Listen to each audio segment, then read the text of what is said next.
I am the one that's honored being with you today. I hear that you are the brightest and the best that they have to offer, and not only the brightest and the best, but the brightest and the best at the best trial ad law school the world has ever known. Okay, so you're rather distinguished people, and so it's my joy to be with you today. Hopefully, I can share with you some maybe some different ideas anyway. Okay, cross-examination. That's what I want to talk to you about. Cross-examination. If you stop and think about it for a few moments, of all the things you do as a trial lawyer, and there's really only 5 that you may want to do and that the judge may allow you to do, okay? There's only 5 things, but of the 5, voir dire, okay? Oh, voir dire, oh my God. It's not only done differently throughout the country, but it's pronounced differently throughout the country. I have done extensive research on that pronunciation bit of it, and in places that wear the big cowboy hats and big belt buckles and boots, they call it voir dire, okay? But in sophisticated places like Chicago, where I'm from, we call it voir dire, you know, well, I'm trying to get the General Assembly in Illinois to change the pronunciation to voir dire and let us do it like the other people do, okay? But anyway, that's the first.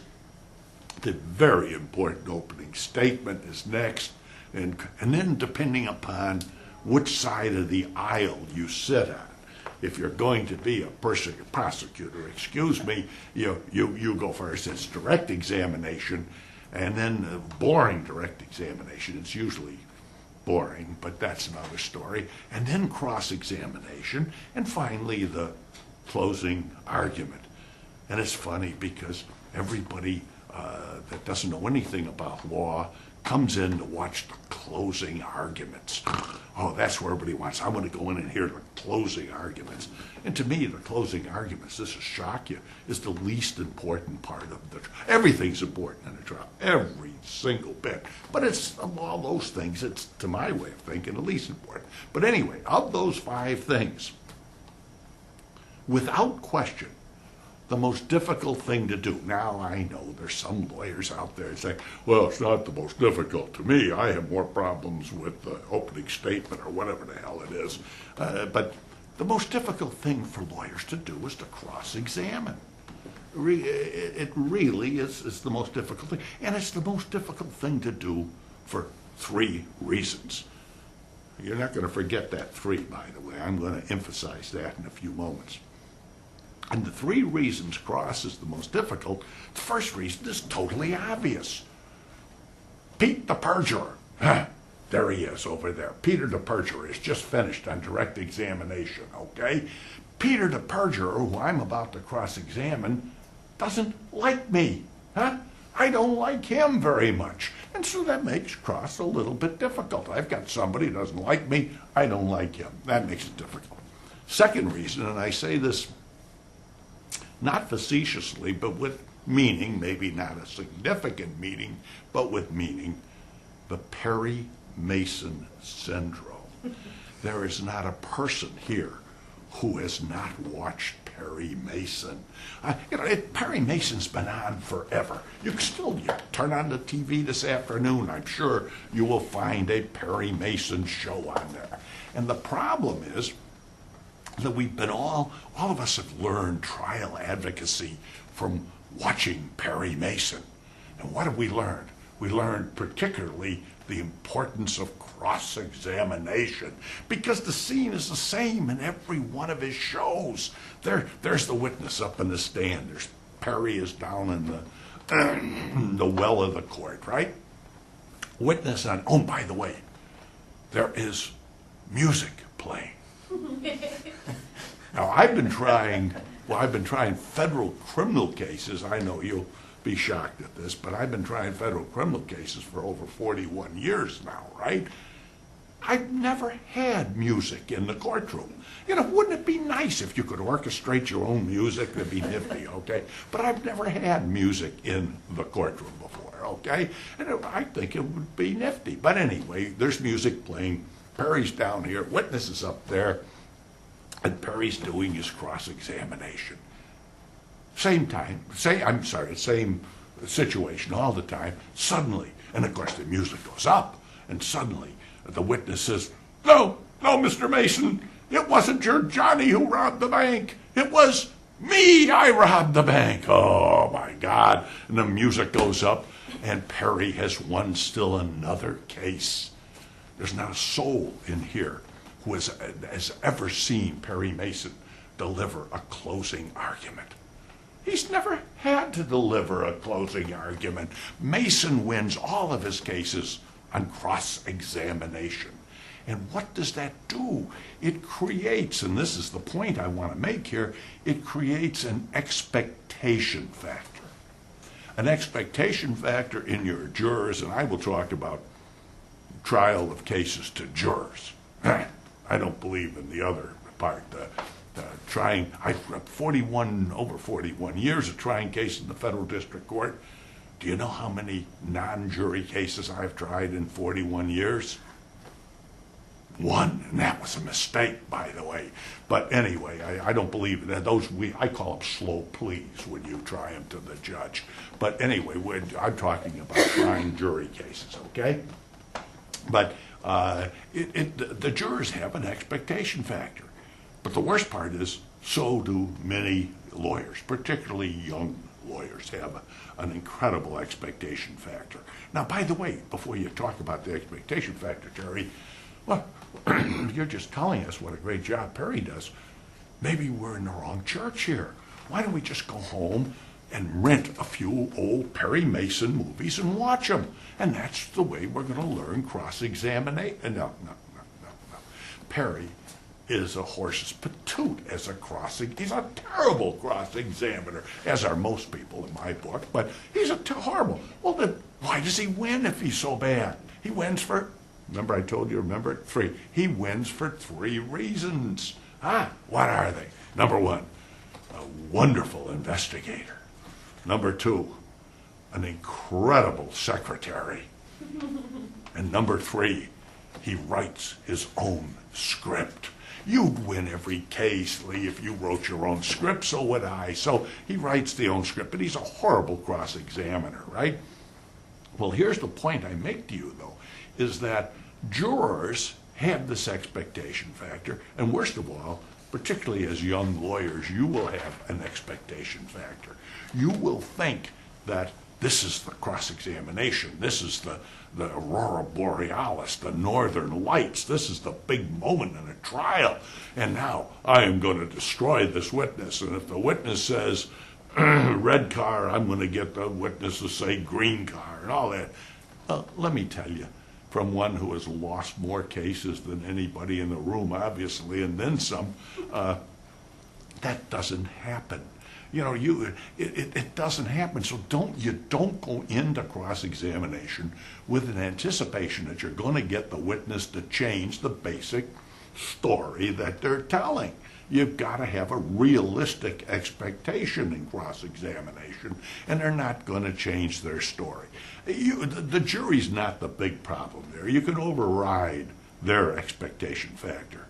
The big problem is going to be the lawyers, particularly young public defenders. Oh, good God, they all think they're going to do it. Now, I don't tell war stories. Good reason I don't tell war stories. Most of my war stories are in federal penitentiary someplace, and they don't like to be spoken of, okay? But I will tell you one. It doesn't involve, well, it does involve me, but not in the courtroom. Over 41 years as a federal defender, you know how many Perry Mason cases, and this is the other thing, it doesn't happen. How many Perry Mason cases we have had in over 41 years in a relatively, good-sized office. We try a lot of cases every year. You know how many we've had? Same number of bench trials. No, it didn't happen. One. And it wasn't me, but one of my lawyers, and this has to be 30 years ago. One of my lawyers was trying a case. It was a strange case then, not now, but then. It was a gun case, okay? And we didn't get many gun cases then, and now, of course, that's the new flavor of the day from the Department of Justice, so we get tons of gun cases, okay? But back then, one of my lawyers, a good lawyer, was trying a gun case. At about 3 o'clock in the afternoon, he came in, he was all in panic, into my office. He said, Terry, you won't believe what happened in court today. Ron, what happened? He said, the witness was on the stand, the government's key witness. I was cross-examining the witness, you know. And he said, all of a sudden, the witness blurted out and said, no, that wasn't your client's gun, it was my gun. I said, oh, good God. He said, yes. I said, hey, was there music playing? He said, no, I don't recall any music. And so I said, well, what did you do, Ron? And he looked at me and he says, well, that I'm embarrassed to tell you. And I said, I don't understand. What'd you do? He said, well, nothing. I said, what do you mean, nothing? He said, I confess, I didn't know what to do. And I tell you, if you were lucky enough, as he was there, Perry Mason is always, but he was there, to get the witness, you won't know what the hell to do with it. In Perry Mason, they come up with the music and we see them walking away arm in arm and all this stuff, right? But I said, well, what happened? He said, Terry, it seemed like it was 5 to 10 minutes, but I'm sure it was only a couple of minutes. He said, nobody said anything. I said, well, then, what happened after that? That's the way they teach you to do direct. What happened after that? Yeah. But anyway, he said, well, finally, the prosecutor stood up and said, Your Honor, may we continue? The judge was Frank McGarr, great federal judge, by the way. And Frank McGarr was the judge, and Judge McGarr looked down and said, no, we may not continue. And he recessed for the day, went back with his 2 bright law clerks to figure out what to do, which, of course, he did figure out. And the next morning, he threw the case out, of course, which was the right and only thing to do, okay? My point to you is, it's not going to happen to you. You're not going to get Perry Mason, so why quest for them if you're not going to get them? And secondly, if you were fortunate enough to get them, you wouldn't have the slightest idea what to do. So you want realistic expectations in cross-examination. There's a very bright lawyer out of New York, a bit of a character, I might add, brilliant lawyer by the name David Lewis. And David's heard this talk, oh God, heard me talk about cross dozens of times. And he said, oh, I love the way you teach them that. You're right. He said, you teach them that when you go into cross, don't expect to have a knockout in cross. You want to win on points. You want to win on jabs. You want to win on counter punches. You're quick on your feet, that kind of stuff. So that Perry Mason factor is one of the things that makes cross difficult. Now, the third reason, and this among all of them, and this is the most important, of course, the third reason cross is difficult is the state of the art of cross-examination. Now, you guys are blessed being down here, but by and large, the way people are taught to cross-examine, the way we've been taught for years, okay? And what you see when you see lawyers in the courtrooms, or now lawyers on court TV or whatever the hell it is, you watch them and what they do and how they do the cross. It's by and large, it's not very good. It's not good at all, okay? Why? There's a Bible of cross-examination, and there's a New Testament of cross-examination. And when it comes to both the Bible and the New Testament, I am a total agnostic. I do not believe in either of them, okay? And I think they've disserved us as much as they've served us. I doubt if any of you have ever, you're all too young, God bless you, Lee may have heard of the Bible Across, a book written in 1904. That's before most of you were born anyway. And the book was written by a New York lawyer, a very talented New York lawyer. And he wrote a book called The Art of Cross-Examination. Lawyer's name, Francis Wellman. Don't write it down. Good God.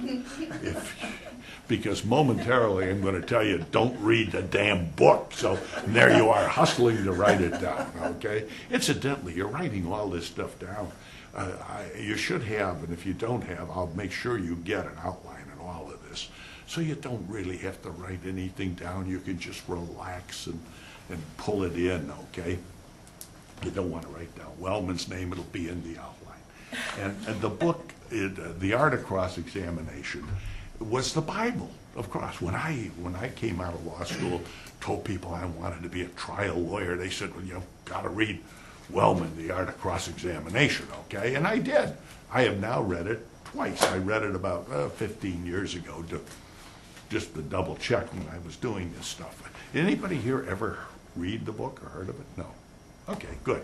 Well, by the way, should you read the book? Sure, you can read the book. If you want a little bit of history, it's some good history. It talks about some of the cross-examinations of some of the greats, and we'll later get around to this. It helps us get an idea of the history of cross, the 3 stages of cross that cross has gone through in history. And this book will help us with that a little bit. So, and by the way, Wellman did make one positive, constructive contribution in this book. You know what it was? He told us, cross should be different than direct. That's a breakthrough. That was good stuff. You go, you know, this is not laughable. You go into courtrooms throughout the United States, and they don't all have Stetson students in those courtrooms, mind you, people that have been here. You go in, and I got to tell you, I'll bet you half the time you see a witness on the stand, you see a lawyer down in the pits, and you watch for a few minutes, and you cannot tell if it's cross or direct. And if that's the case, that lawyer is horrible. You know, if you can't immediately tell, you know, if it's cross or direct, okay? Well, that was the Bible, cross. And along came, and I'm not sure of the year, but I'll get it within 1, and that's close enough for government work, at least to me, okay? But in either 1972 or 1973, out on the side of a small mountain, Boulder, Colorado, at a NIDA training program, a law professor, then from Columbia Law School, by the name of Irv Younger, gave a talk.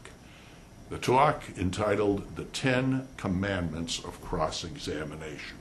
That talk, to this very day, is the most popular CLE talk in history, okay? Irv Younger was, in my opinion, as good a CLE speaker as I have ever heard in my entire life. He was brilliant. The guy had to have a genius IQ, and he was witty, and he knew how to captivate an audience and keep them intent, okay? And he gave this 10 Commandments, and it just, boom, it shot everything up, okay? So now I've spoken well, and I knew Irv Younger. I knew him, I had dinner with him, I had lunch with him, brilliant man. But now, having spoken well of him, I'm going to drop the other shoe. And the problem with Irv Younger's talk, the 10 Commandments, which is the New Testament of cross-examination, and by the way, if you want to hear the talk, and if you had read Wellman, you would be shocked at the things he stole from. When they don't steal. When you're law professors, you cannot steal. You don't plagiarize as a law professor. It's considered research then, right? But if it were anybody else, it would be plagiarism. But the illustrations he took from Wellman, incredible. Yeah, I mean, Wellman had some great illustrations in his book. They don't teach you how to cross, mind you, but great illustrations, and Irv stole many of them. Didn't steal them, excuse me. Law professors, research, and he got them, okay? But in any event, the 10 Commandments of cross came down. There was a problem with that, however, and the problem is quite simply stated. The problem is Irv Younger was first and foremost an evidence teacher. MacCarthy on trial advocacy. There are 2 groups that have screwed up trial advocacy more than anybody else in history. And who are they in order? Number one, evidence teachers. And number two, prosecutors, okay? Those two groups have screwed up trial advocacy more than anybody. Now, by the way, in fairness, are there evidence teachers who are brilliant and good? Yes, there are. But they're in a minority. Are there prosecutors who are great prosecutors, great trial lawyers? Absolutely there are. But I'm talking in a general group, okay? Evidence teachers have caused more problems for us as trial lawyers than anybody I know. And Irv was, first and foremost, an evidence teacher. That's what he did for a living. Was he good? He was phenomenal. Why? He would make evidence come alive. There was nobody could teach evidence the way Irv Younger could teach it. I mean, he kept you right at the edge of your chair when he was teaching evidence because he knew how to teach. He was a great CLE type teacher as well. But the art, or the Ten Commandments of cross-examination, not very good, at least in my opinion. I think it misled a lot of people. People got screwed up because of it, okay? Well, what particularly, Terry, do you dislike about it, or what issues do you have with it? Well, first of all, interesting. Irv Younger said there are less than 10 good cross-examiners in the world today. Less than 10? Oh boy, that's interesting. By the way, I hope Irv did not number himself among those 10. But anyway, less than 10 good cross-examiners in the world today. Well, that's baloney. That's baloney. I dare say that you guys, with the training you're receiving, you people are pretty damn good cross-examiners. Hopefully you'll be even a little better when we finish today, because I'm going to teach you a few new ideas about cross. But that's baloney. You give me a group, which I get at the National Criminal Defense College in Georgia in the summertime, out at Western Trial Ad, University of Virginia's Trial Ad program, and so many others. I get 8 people for a day on cross, and at the end of that day, I got to tell you, I've got 8 really outstanding cross-examiners, okay? And the next time, I guess when I come back here in February, we're gonna do some of this. I'm gonna teach you the way I teach them, where it would be a small group like this, and you're actually gonna get up and do cross, and I'm gonna be there going, no, that's stupid. Let me show you how to do that. And that's how you learn cross-examination. But anyway, at the end of that day, I've got good cross-examiners, okay? So there's more to do. He also said, which is amazing, he said to even consider yourself ready to learn cross-examination, you've got to try at least 25 cases. Well, my question to you is, who the Christ are you going to represent in those first 25 cases? I mean, you know, that poor soul or souls, they're out to lunch, right? You know, 25 cases, well, that's baloney too. You don't need that. And of course, finally, they teach you that cross-examination is an art. An art, my arse. It's not an art. And stop and think of it. An art? Good God. If it were an art.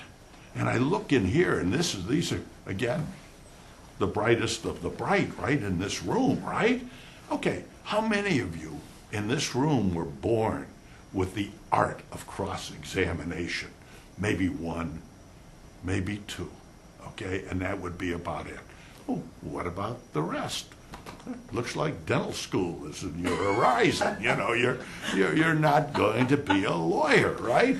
Because if you weren't born with the art, if it's an art, I can't teach you to be an artist. I can't teach you to paint that ceiling, you know, something like that, or to sculpture something. But you don't teach people an art, okay? So it's not an art. I gotta tell you, Irv and Francis, it wasn't and it's not an art. It's a science. And as a science, it's susceptible to being taught. And you give me a good coach, professor, whatever you want to call them, and they can teach cross-examination. And be damned with this art stuff. It's a science, and I will, if you're patient with me, I will teach you how to cross-examine, okay? That's my goal. Now, did you want me to, I am switching my topic here. I don't know, I didn't quite understand. Let me do this while you're thinking and you're telling me what I'm supposed to do, but we're gonna go into a slightly different topic. Incidentally, you see that? That is water. Water is not usually my drink of choice, as you can well imagine. Yeah, we are not, but I'm gonna edit this part out. Let's do this, let's take a little. You're gonna edit this part out? The part where I'm talking. Oh, Let's take a little break right now, and Okay. then we'll set up for the next topic. I don't need a break.